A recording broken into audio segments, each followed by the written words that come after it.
Is there a system that you have in mind that you think he would fit into, that he would be a good fit in the NBA that you've been Dallas, able to Dallas? Dallas. Hmm. That was the guy I was thinking of, Luca.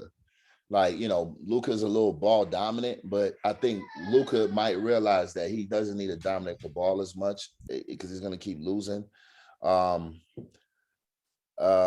Lakers, because the Lakers need a big that can stretch the floor. That's the only way you can keep playing. You can keep playing guys like AD. Because if your big can't stretch the floor, then you can only play one big. If you only play one big, AD has to play the five. AD is a four. AD needs to be able to play with another big, but he can't play with another big if it's DeAndre Jordan and Dwight Howard because they'll just clog up the paint. That's one of the biggest reasons why Lakers struggled when they had two bigs out there is because AD wasn't shooting the ball well. AD needs his touches. Now you have this other big that's just bringing that traffic and bringing that extra defender. You put a guy like Kai Sotto in a corner or on the opposite wing, his man isn't going to help when AD's playing one-on-one. He can't help. Guy can shoot. He can pick and pop with a guy like LeBron. He would average 10 as a rookie playing with LeBron. 10, because he would just get all easy layups and shots. He will struggle in other places because the Lakers, Bron doesn't play defense until the game's on the line. And a couple other guys, I don't even know what Lakers team would look like, but a couple guys in our team that don't play defense. They need more floor spacing. And it would be beneficial to get that floor spacing from the front court because that would allow AD to play his natural position, which is a four. AD can't survive playing a five. He So I can, do not healthy for him. I do want to bring up something because it's interesting the teams that you mentioned. And I say this because I'm looking at the draft order. Because of the infamous trade, Washington trading, LA trading, Dallas trading, neither of those teams have a second round pick. The latest pick that they've got, Dallas has the 26th pick overall in the draft. And as far as I can see, that's the only pick they have. They were supposed to have the 54th. That went to Washington. And so the bunch of stuff is mixed up in that round. LA was supposed to pick 38th. Instead, that's going to be San Antonio because of a trade with Washington and Chicago. So that's an intriguing part of this as well. Is I, that two of the Pistons systems? can use them. I was Pistons. I was going to say some of the teams that pop up, and I'm going to piggyback kind of off of Tony's question here in terms of teams that you could see. Some of the ones that look, and I'm not saying it's well sourced or if it's internet or what it is, but or just kind of past tendencies, particularly with the Spurs. But some of the ones that I see on various sites and everything like that are going to be San Antonio Spurs, Golden State are two of the ones that I've seen. Now, posing the question to you, why or why not would those fit? So I wouldn't want Golden State to get them because that would really really make them harder to guard because if they can 5 out with him on the court, it would take him a year or so to kind of because defensively, I don't know if he can play for Golden State right now. Especially with Wiseman, it's not a bad shooter, right? So when Wiseman gets healthier, that team actually gets more dangerous. But I don't know if he can play for Golden State because defensively, I don't think he's ready to play that type of, that they're a really good perimeter defensive team, and he would make them a worse perimeter defensive team. He'll make them maybe a better rim protecting team, but they don't really need him for that. The Spurs would be perfect for him because that ball movement motion, that off-ball movement motion, he will just blend in and be hard to guard because he'll always find easy shots and easy layups. And they teach basketball there. So even if Pop is retiring, his assistants, they teach basketball in San Antonio. So San Antonio would be a heck of a location for him. That he will fall to San Antonio because a lot of people wouldn't because he's only a stretch five. He's not a five. He's not a four. He's only a stretch five. Because of that, a lot of teams are going to be like, well, he's not a good fit for us, which is a smart thing. Don't just take him because he's a shiny nickel. Make sure he's a nickel that you can use, right? Reason why I say Pistons is I could see him playing with Cade Cunningham, and in my ideal world, we get Paolo Banchero, but with us not getting a top 3 pick, Paolo won't be there number 5. He won't. Mhm. So unless we're going to do some crazy trade to move up to one, because I don't think he'll be there. I don't think Banchero will be there number 2. You know, I if I'm I'm not taking Chet Holmgren or Jabari Smith over Paolo. Paolo Banchero is mellow with a little bit of LeBron and a little bit of, you know, he's got mellow Bron and KD in his offensive game. That's how good I think Banchero is. But so I think we will have to take Jaden Ivey or Jaden Hardy, which would be they're both could possibly be better scorers than Cade Cunningham. But that'd be our 1-2 combination for the next 4 or 5 years. By the way, for our listeners, I'll interrupt you and say, when you say we, you mean the Detroit Pistons, correct? Shane is a big Pistons fan. Indeed. If you couldn't figure that out. Just wanted to make that clear to our listeners. There's no neutrality over here. We as in Expat Hoops will not be drafting anybody in this draft. No. So. There's no neutrality here when I speak basketball. It's Pistons. And I was gonna interject too. When you say we also, you know, the amount that we also talk off the pod, you are a guy that follows a ton of Pistons, so well-versed in saying what their needs are and where they could improve. Yeah, and I think he would actually help us because him playing for the Pistons, I wouldn't use a first-round pick on him. I definitely wouldn't use a lottery pick on him. But I can, if you can steal a kid like that, maybe, you stash him for 1 year, see how he grows, or maybe you bring him back, you bring him right away. I think we drafted a European kid that's similar to him, but was like 6'10", 6'11", a little bit more aggressive. But a 7'2" kid that can be like, now you have this length across the board. Cade is 6'7", 6'8", you got this 7'2" stretch 5, and you put him out there with a Marvin Bagley or whoever else you have in that front court. Now, Cade Cunningham is an elite passer, and it's somebody who doesn't let the ball stick in his hands. So he could play well with him, but you don't want to have too young of a team. Well, yes, you can. You can survive with a young team. That's how some of these guys are doing it. Memphis. Ooh. Okay. You don't want Ja Morant to get a kid like that. No, you do not. You don't want Ja Morant to have anything if you're another fan. He would be a great backup for JJJ. He'll be a great backup for him. Mm-hmm. Great backup, because now you don't lose any shooting when you bring him in. I think he's capable of being a 40% shooter in the NBA, where your shots are actually open all the time. You got guys like Ja Morant. If you play with a guy like Ja, you will literally get nothing but open looks. So I mean, that's a scary one. Yeah, that's horrifying for anybody else that isn't a Memphis Grizzlies fan. That's for sure. And the teams that we mentioned so far, so Spurs are really intriguing because Spurs have 3 first-round picks, and they have the 38th pick overall in the second round. So, I mean, I don't want to say that they have the cachet to be able to take a guy and stash him because what's their latest first-round pick? Their last. This is an interesting question. While you're looking that up, okay, 25th. So while you're looking at one of the things that's very intriguing to me is Kai's arc has been so far that he was somebody that was flirting with NCAA schools, didn't quite work out, went the G League route initially, and I think it was the international team that interfered with his schedule, and so he didn't join the G League. I think it's the Ignite is the one that's the internationals friendly one, and that's how he wound up at Adelaide. So clearly he's on radars, and it only really takes 1, 2. All the other teams in the NBA could say, I don't care for a particular person, but all it takes is 1. And as we're sitting here recording at the end of May, Kai has fluctuated between being a late second round pick or not a pick at all. And one of the things I think has been interesting is you're saying, depending, where, it doesn't sound like it's a high first rounder, but you've even floated the idea of he's a first round, maybe late first round talent to one of these teams or a second rounder. I guess the question also becomes your system. And I don't know that stuff, right? It depends on your system, and it depends on who else you feel is a threat to take him. If you feel like, man, he won't be there later, then all of a sudden if I'm Spurs and I feel like, well, the Bucks probably looking for a Brook Lopez replacement. Then all of a sudden it's like, well, I wouldn't want the Bucks to get a free shot at him Unless I know the Bucks need something more than him, then okay, I'll play that waiting game.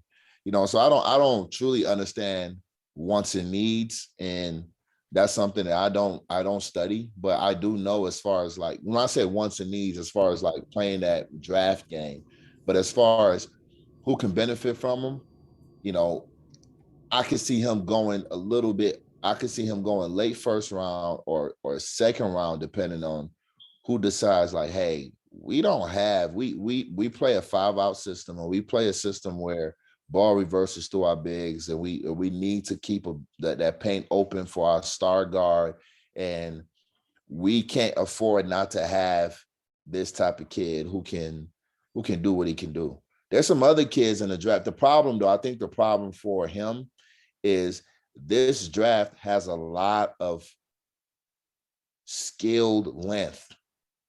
Banchero, Holmgren, Jabari Smith. Even the guards are long. Jaden Ivey got good size on him. Jaden Hardy is 6'7". Like, so you could say to yourself, well, I'm not going to get a 7'2" guy, but hey, Toronto Raptors from 5 years ago, everybody but my point guard is going to be 6'6" and above. So we got all this. So now if you have an athletic and long lineup, you're going to have a great 3-point shooting defense. That was one of the reasons why the Raptors won the titles, because they had 4, 5, 6 guys that were all 6'6" and above and athletic, and they sprinted out and they ran you off the 3-point line. So you didn't shoot that well on the 3-point line because everything was contested. By the way, that's an analytics stat a lot of NBA teams look into. It's kind of the same reason why if the quarterback is the most important position in football, what's the second most important position? It's a trick. It's kind of a trick question. The second quarterback? No, I'm sorry. No. Yeah. So the second most important position is the blindside. Right. Blindside lineman, the offensive lineman. If you got a righty quarterback, then it's the left tackle. If you got a lefty quarterback, it's the right tackle. But then the next one would be the edge rusher, because if we need a person that's going to stop the quarterback. So it's the same thing. If the 3-point shooting is the most important thing in NBA, then 3-point defense is one of the most important things in NBA. And the way you get good 3-point defense is you get a whole bunch of long athletic jokers running around, running people off the line. So that this draft doesn't help him from that standpoint. It's a lot of skilled length in this draft. Yeah. One of the prospects that is similar in size to Kai is Christian Coloco in Arizona, the center, 7 feet 221. I like him. I'm taking him over Kai Sotto. Yes, and they actually, I see mock drafts that are saying that he goes somewhere around the late first round. San Antonio is one of the teams that's looking at him, so that sort of gives you an idea of where he's going in terms of that draft and what the needs are. So him being in the same kind of position around that part is intriguing as well. Maybe that's part of why most drafts seem to have him falling a little bit. Maybe in a draft that isn't as deep, he's a little higher. If San Antonio is taking a serious look at Coloco, yeah, I see him in the 20s in a lot of mock drafts. Then that means that he's shooting the ball well. Yeah. And he's probably showing I didn't see him. First time I watched him was in a tournament. Mm-hmm. I said, why isn't this guy more on ESPN? That's right. Crazy how that works. Like the west side of the country always has kids you don't get to see that much. I said Coloco, in my opinion, was the best big in the country. By far was the best big in the country to me. And Chet Holmgren is not a big. He's a guard in a big man's body. Yes. Yeah, he's a guard. He's a guard in a big man's body. He's more of a big defensively, but offensively he's not a big. So Coloco is a big. He's a post guy, pick and roll, catch and dunk, post move either way, turn over either shoulder, runs the floor well. He's probably showed some range. Coloco probably showed him some range, because name the last person San Antonio drafted that couldn't shoot. Yeah. They don't do that. No. They don't do that. No, they don't. Unless that's interesting. So that's interesting. Nazir Mohammed? Did they draft him? I don't know. No, I don't know. But no, San Antonio doesn't draft unless it's something else you do extremely well, you're gonna have to be able to shoot a little bit for San Antonio to draft you. So that's interesting. Yeah, I forgot about Koloko. Koloko, that's not. If I was Soto, I might even want to wait a draft. Just if I got Holmgren, Jabari Smith, Koloko, Yeah, Banchero. especially if San Antonio grabs him, they're not going to take Soto and stash him. They're going Oh, they're to not have a gonna need do for that. that. They're not gonna do In which case, we would be looking at him then probably falling to, say, you brought up Milwaukee, who only has one draft pick. They apparently forfeited what would have been the 54th pick. Not sure why. And, Detroit has the 46th pick, as I mentioned. Memphis has the 47th pick. So they're actually picking back to back in the second round. Golden State, the 51st pick overall. So that comes in and brings him into more where it seems like some mock draft seems to have him. And maybe Koloko, his presence around the teams that need him and the fact that he's going to be there for them in the later first round, I think is significant in this discussion too, as to where he ends up landing. Man, it's about fit. It's about fit. Mm-hmm. I had this conversation with an AAU person, with an AAU parent, who took their kids to the wrong program, in my opinion. And I told them what was going to happen, and then what was going to happen happened later. And they called me complaining about everything that happened, like, oh, they're not being used this way, or they can't do this, they're not doing that. I say, yeah, it's not because your kid isn't good, it's because your kid is on a team that has three people that do what your kid does. And unfortunately for your kid, a couple of those players are ranked. Yep. So it's so it's kind of like it's you've been over recruited for yeah. your particular AAU program as opposed to being over recruited for an NCAA program. It's the same scenario. Yep. So it's about fit. So you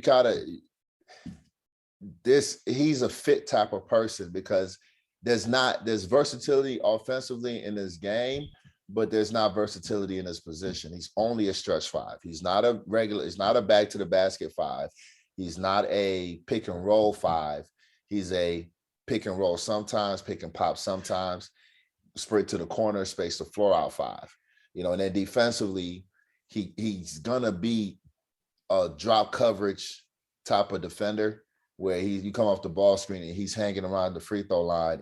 Adelaide never hard hedge with him, even though I think you can hard hedge with him because he moves fast enough to hard hedge, but you can't switch with him. That's two different things. If I'm 7'2" and I jump out at you, I get you to pick your dribble up, and then I sprint back, I can do that a little bit. But then in the NBA, a lot of people don't want to hard hedge because everybody shoots the ball well. So you hard hedge, pass, three, pass, dunk. So he'll be a drop coverage heavy type of big, which you can't drop coverage against Golden State. You can't drop coverage against Memphis. You can't drop coverage against 90% of, you can, but if you drop coverage against 90% of the teams in the NBA who have good shooting point guards, it's going to be a long night. It's going to be a long night. So he loses versatility in that, because if you look at the teams who made it to the four teams that made it to the conference finals, except for Dallas, even Dallas, every team had a mobile big. I don't know if you guys see me tweet that a couple of times. You're not going to win an NBA championship if 3-point is king. If the scoring point guards rule the NBA right now, you can't win an NBA title unless you are able to stop a scoring point guard. So if you can't stop a scoring point guard, because every team is ball screens is the name of the game right now. So every time I ball screen, a person that's now guarding a small point guard has to be able to stop them. So if you don't have a mobile athletic big, you're not making it deep in the playoffs. Bam Adebayo, Williams, and Al Horford. Williams is hurt right now. You can tell by game 7 he's hurt, but Williams and Al Horford, and even Grant Williams in some situations. For Golden State, they small ball you a lot, but my man's Looney is mobile, right? But Draymond can play small. Andrew Wiggins can play big, so Draymond can play big, I meant to say. So you have a bunch of people that can kind of play that 5 spot that are mobile. Dallas, they got the guy that can shoot the three. Oh, Kleber.